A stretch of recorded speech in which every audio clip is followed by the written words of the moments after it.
do it. Notorious, Nick Newell. What's going on, man? Appreciate the time. Yeah, thanks for having me on. You know, you've had a bunch of my training partners on, and my buddy Mike Kim said nothing but nice things about you, and I've checked out your show and I'm a fan, so I'm happy to finally be on the show. Oh, thank you, man. Thank you. Appreciate the kind words. Now let's talk about your place, man. Your gym, Fighting Arts Academy.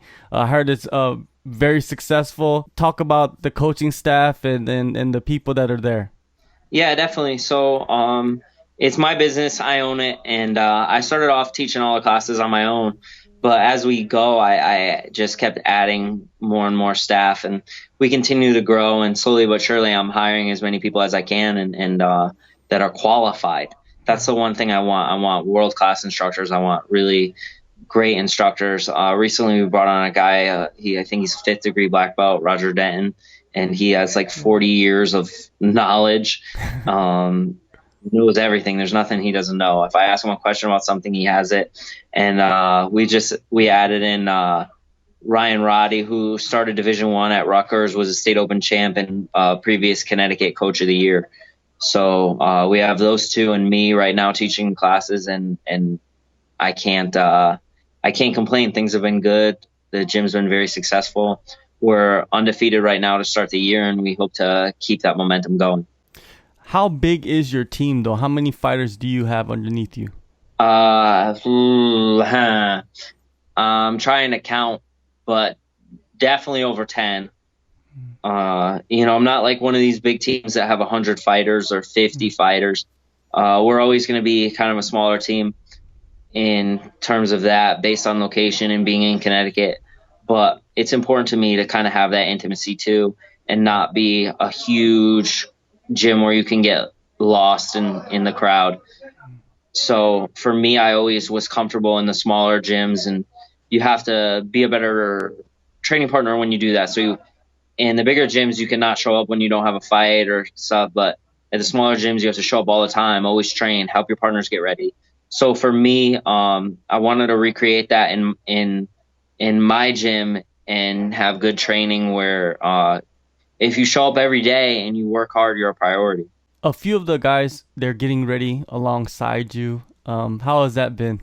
Yeah, so one of my main training partners and main students, Justin Sumter, has a big fight on Bellator versus one of their prospects, their signed prospects, Romero Cotton. So we're prepping him for that. We were just actually working on some things right here. And then Mike Kimball comes in my gym and gets some training in. He's got a big fight coming up on the same card as well. Marcus Surin's been in before, and he's fighting on the card. So a lot of people that have come through here have got fights on that card, and then there's me, So Justin and I are here every day. We do most of almost all our training here, and we're getting ready to fight. And then the other guys, they're part of the family too, because they come in, they sweat with us, they bleed with us. So obviously, I'm riding for them. Definitely. Now, right now, you are 1-1 in the Bellator cage. Your debut was impressive as any debut can be. Your second fight, Bellator 232, was a split decision loss. Were you frustrated with the judges in that fight, or did you feel like it was a close fight? I definitely feel like I won that fight. I mean, if you look at it, I hurt him on the feet. I took his back. I had the near submission, and basically the only thing that he did was I got tired. I was more tired than him at the end of the round. He took me down and held a body lock. I got hit one time right at the end of the third round. That's the only punch I even got hit with. Forget significant strikes. Like, that was literally the only strike I got hit with the entire fight. He threw a jumping knee in a flurry, but didn't hit me. Hit a few takedowns and held a body lock. No near submissions, nothing. So for me, it was like very frustrating with the judges, because I didn't get beat up that fight. Like I beat him up, and he was fresher than me, but I was tired because I was going for the finish the whole time. So kind of control my emotions maybe a little bit better, even though this is my 20th pro fight. The turnaround for that was really quick. And honestly, I was building my new gym and I had a lot of things, and I thought that I can handle all this, and I put too much on my plate, and I paid the price for it. So that's why you didn't really hear me complain about it or anything like that. Really, the responsibility lies on me. I can't point fingers and say, oh, they should have done this. I should have won. Like, that's not fair. Like, it's my fault for even letting it be that close, because I know that I'm way better than that. So for this fight, I dialed down my responsibility. I talked with my family. I'm not like, I was running home, so I would wake up in the morning, get my son ready, run the gym, teach class, train, run home, watch my son for a little bit, come back, build the gym, because we were still building it, work on the gym, go teach class, train, and then go to bed, whatever I could get for sleep. But it wasn't much. So, like, I had all this stuff. So now during the day, I mean, I still own a business, but I'm teaching less classes now. And training. I'm training. So in the middle of the day, I'm not running home. I'm not building a gym. I'm not doing any of that. I miss my son. I love him. My wife brings him to the gym, and I get to see him during the day. But it's like, I got to do this for my family. So I have to make some sacrifices, and I have to be able to get my rest and do these things and catch up with all that stuff during the day, so I can relax and train hard at night. And that's exactly what I've been doing. Yeah, the rest and recovery, man. I think that's so vital for an athlete, in camp, especially getting ready for a fight. And the benefits come out in the fight. So that's a great decision you've made. Coming out of that fight though, did you decide to like take some time off a little bit and focus on certain parts of your game?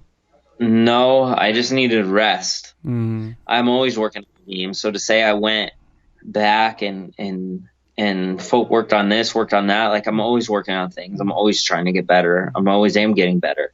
The thing that lost me that fight is I was burnt out. I didn't even, honestly, like, I was still high on my win at my debut, and I didn't really want to do the quick turnaround, but I ended up doing it just because it was in Connecticut, and my heart, I was a lot of different places then. So I was just spread too thin. But now I'm like refreshed. I needed a break. I fought 3 times in 5 months, which is a lot. Yeah. Basically fighting every month and a half. So it was too much for me. So owning a business, doing all this stuff, I needed that rest. I needed to hit the reset button and chill. I took a month to like kind of heal my body and train light, and then I got back on the grind. All right. Well, it seems like you guys, like you mentioned earlier, you got guys coming into the gym, and Connecticut has a tight little knit group of gyms. And I saw that you went to Glover's gym, and Glover, like, I spoke to him before, and he's a OG of the game. How is it? How did you connect with him and start to cross train over there? I just showed up. I sent him a message and was like, "Hey, I'm coming in," and he was like, "Okay," and I just started coming in. Oh, that's awesome, man. Do you go there frequently? Yes, I do. Depending on my schedule, obviously, I have a lot of stuff going on, and especially when I have a fight, I travel to my coach a lot and go see him in Massachusetts. But I try to get to Glover's whenever I can, because Glover is a very motivational man. He's a very hardworking man, and he kind of inspires me. And plus, he has Achilles Mota, who's a 155 in Bellator, and Achilles is just elite level fighter. So for me to get to train with him and get that push is great for me. Your upcoming opponent, Zach Zane. What are your initial thoughts on him? I think he's tough. Like, any Hawaiian you fight is going to be tough. It's just how they are. They're different. They like to scrap. He's well-rounded. I mean, he can strike. He can grapple. He's got good jits. He's finished fights a lot of different ways, and he's won, I think, like 8 out of his last 10. But I mean, for me, it's not really too much about my opponent. It's all about me and setting the fight at my pace and fighting him my way. And when I do that, I'm unstoppable. I know that for a fact. I know I can hang with anyone in the world. I've trained with the best guys there are, and I know how good I am. So I wouldn't be doing this if I wasn't good at it at this point. My body's a little beat up. I got a lot on my plate. My business is doing really well. I fight because I love it and for nothing else, and because I know what I'm capable of. So I think it's not as much about him and it's more about me. When you visualize it, the fight coming up, what do you visualize? What do you see happening in this fight? Of course, it's going to be a scrap, but do you see a certain game plan you're going to implement? No, I mean, it's all based off instinct. So obviously, I have things I've worked with my coaches, but those instincts are going to come in, and eventually you just kind of go to autopilot. So there's little things we've been rehearsing and doing, and it's going to go straight to that, and it's going to be different. It's going to be a good show. I'm going to do my thing and get the job done. You mentioned that you are a busy man, but are you still a fan of the sport? Do you watch MMA often, or do you just focus on mostly living your life? Sorry, I'm always tired. I'm a huge fan of MMA. Huge fan. So I know all the fighters. Recently, it's been a little tough for me to watch fights because on all my free time, I've been spending with my family because I'm gone so much for my fight camp. So, if on the weekends my wife wants to watch a movie, I'm going to do that. I'm going to spend time with my family and kind of do that because that's first. And then during the week, I'll catch the highlights and watch the fights and kind of study after it goes live. Yeah, I want to pick your brain, because the lightweight division is stacked, and in your future, you probably believe that you're gonna be one of those guys. So if you look at it, the champ is Pitbull, but he's not fighting. What do you think about that? What do you think about him like just having the belt but not actually fighting at featherweight? Yeah, I'm not a fan of the super fights because it ties up the division. They need to either make an interim title or have them vacate. Right now, there's a lot of good guys at 55 that could fight for the title, but I'm not really worried about that because I have to work my way up the ladder. So I don't want to get to talking like that yet. But I know where I stand, and when I have a strong foot in that title picture, that's when I'll start talking. In your mind, how long do you think it's gonna take you? Do you feel like by the end of the year, if you get enough fights, you will be in the top 10? Yeah, I don't know. I don't know. I want to do this fight and see how I feel, and then maybe kind of get another one in before July. My baby's due in July, so my second son is on the way, and in July I'm definitely not going to fight July, August, September, that little 3-month period, and then maybe come back in October. Yeah, congratulations on the new child, man. Always good to have an additional member to the family. Yeah, definitely great. Yeah. Well, one last thing before I let you go. You're doing very well in your life. Success in combat sports, right? For you, what is it? What are you striving for? Are you striving to get the belts? Are you striving to make the money, or are you looking to just leave a legacy for yourself? You want all that. Sorry, man. It's all good. You definitely want all that, right? So you want the belts, you want the money, and you want the legacy. And I think if you think short of that, then what's the point, right? Why are you doing it? You want to be the champion. You want to be the best. That's why I bust my ass every day. You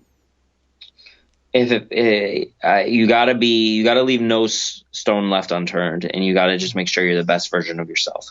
All right, man. March 13th, Bellator 241. Nick is back in the cage against Zach Zane. It's going to be a scrap, man. I feel like Zach's going to bring the best out of you, and it's going to be fun to watch. Thank you so much, Nick, for the time. Good luck on everything that's going on in your life, and we'll speak soon. Yeah, and then versus ZZ. It's going down, though. You come to Connecticut, you come to my hometown, baby, you got to bring out the dog.